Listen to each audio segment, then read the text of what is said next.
Welcome to the channel, guys. I'm Scotty James, and this is the Hellraisin.hellraiser channel.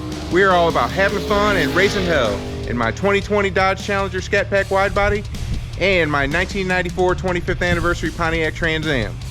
Now guys, today we're going to be doing a video that nobody wants to do. I broke the Hellraiser. Bogus. I was driving to work the other morning and I ran over something on the highway. I don't even know what it was. I never saw it. I just heard a big loud thump underneath the car. So I took a look under the car, and sure enough, there was a bit of underbody damage. And when I came out from work after the day was done, my right rear tire was flat. Damn! Now I've already replaced the tire. Today's video, I'm going to show you how I'm going to repair the underbody. I can fix it. Now luckily, it could have been a lot worse. All I damaged was a couple plastic parts. I didn't do any permanent damage. None of the sheet metal was damaged. And thank God nothing on the body got hit. Cool. So without further ado, let me take you underneath the car. I'll show you the pieces that got broken and how we're gonna replace them, and then we'll get to work. All right guys, I'm gonna show you the pieces that need replaced. You can see right here, this plastic piece, that should all be covered. It's cracked off, so it's got a big chunk taken out of it. This is called the torque box shield, and it's a big plastic piece. You can see it kind of starts here, and it kind of runs all the way back, almost to the rear end. Kind of ends right up in there.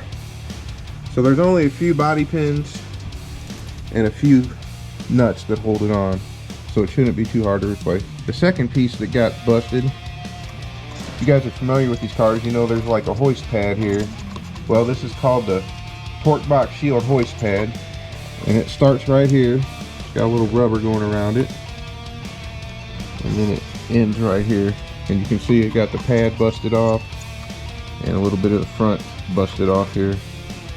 So yeah, it could have been a lot worse, so I guess I should be grateful, but it's $100 in parts and time I really didn't want to spend, but shit happens. Before we jack the car up, I'm going to remove the hoist pad piece first, because the jack stand's going to go right here on the pinch weld, and it's going to be in the way of this piece. And then after we jack it up, we'll replace the torque box shield, let it down, and we'll put the new pad back on. I love this plan. I'm excited to be a part of it. Let's do it. Guys, hopefully you'll never have to do this job, but just in case you do, I'm going to show you everything you need to take care of it. Okay guys, I bought the replacement parts online at Mopar Parts Incorporated. So let's open up the box and check out the new parts.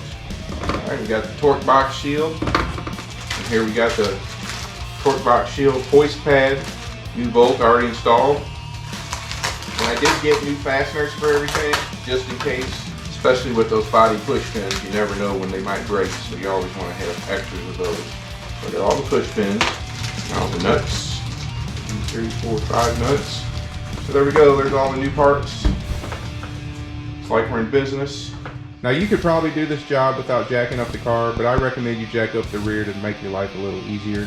So you'll need a good floor jack and some jack stands and some wheel chocks. You're going to need a ratchet. 3/8 drive will be just fine. And if you have a 3/8 drive impact wrench or air ratchet, it'll make your life a little easier. For the bolt on the hoist pad, you're going to need a 13mm socket. And for the nuts on the torque box shield, you'll need a 10mm socket. And for the push pins on the torque box shield, a nice little tool like this will come in handy.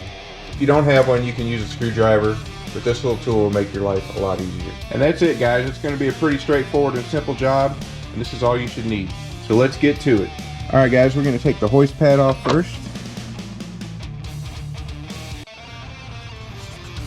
Looks like the sheet metal underneath is okay. I was a little worried about that. Now let's jack the car up and replace the torque box shield. Alright guys, since we're jacking up the back, first thing you want to do is chock up the front wheels. So I got these nice wheel chocks here. I got them off Amazon. They're just made of a hard plastic. I'll leave links down below for everything I use for this job. But these are pretty nice, I like them. They work.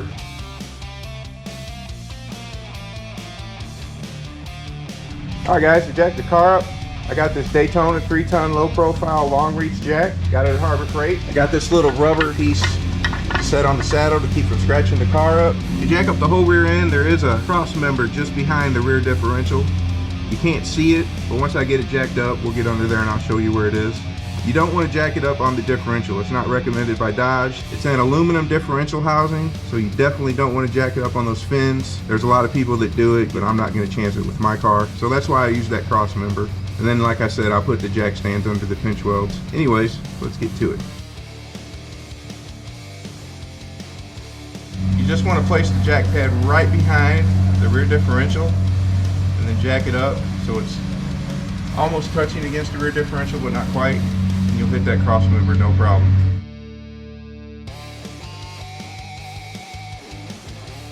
I got a set of 4 6-ton jack stands. They're made by ProLift. You can buy them on Amazon. And I went with 6-ton jack stands because this car, as you all know, is a boat.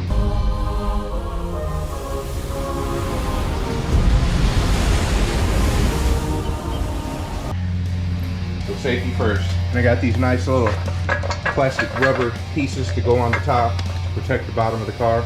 I got these pieces at Harbor Freight. So I'll put the jack stand right under this pinch weld. Try to center it inside that V on the jack stand.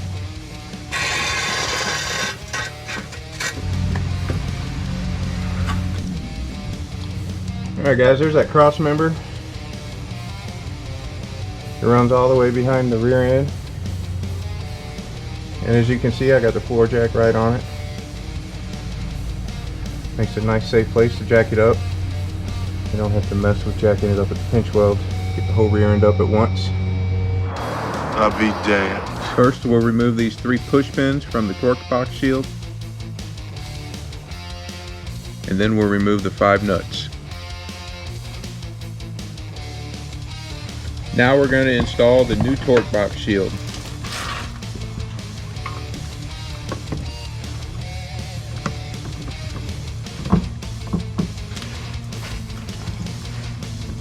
I'm just going to put the nuts on loosely first.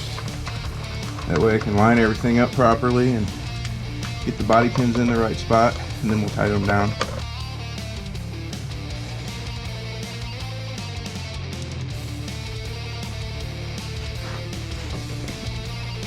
Alright guys, let's get these body pins in there.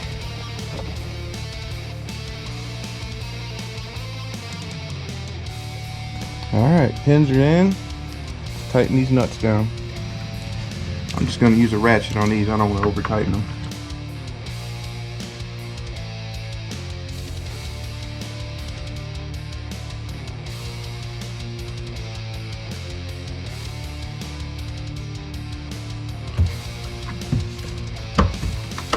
Oh yeah, this baby's solid. It's not going anywhere. Alright, let's let the car down and put on the pad.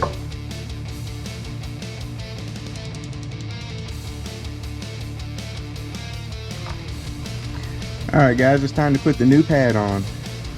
There's 4 clips on the back that go up inside this hole here, and then the bolt will go right into this threaded hole right here.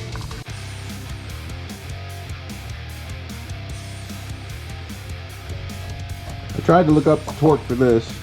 I wasn't really worried about the other nuts, but I couldn't find anything, so pretty snug. I think it'll be just fine. Alright, let's wrap this thing up, guys. That was easy. Guys, thanks so much for watching today. I appreciate each and every one of you tuning in to the channel. And if you like this video, please don't forget to like, comment, and subscribe below. It helps the channel greatly. And I will see you next time on the Hellraisin' Hellraiser channel.